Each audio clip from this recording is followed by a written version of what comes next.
अकीदत के साथ कह दीजिए सुभान अल्लाह सुभान अल्लाह।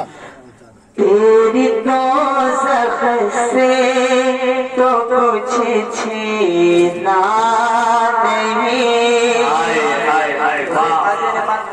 बरकाती साहब के हवाले से शेर पढ़ता हूँ, उनकी दुआओं का चादर अपने सर पे टांगते हुए मैं पढ़ता हूँ, अकीदत के साथ कह दीजिए सुभान अल्लाह सुभान अल्लाह। तेरी दोज़ख से तो कुछ छीना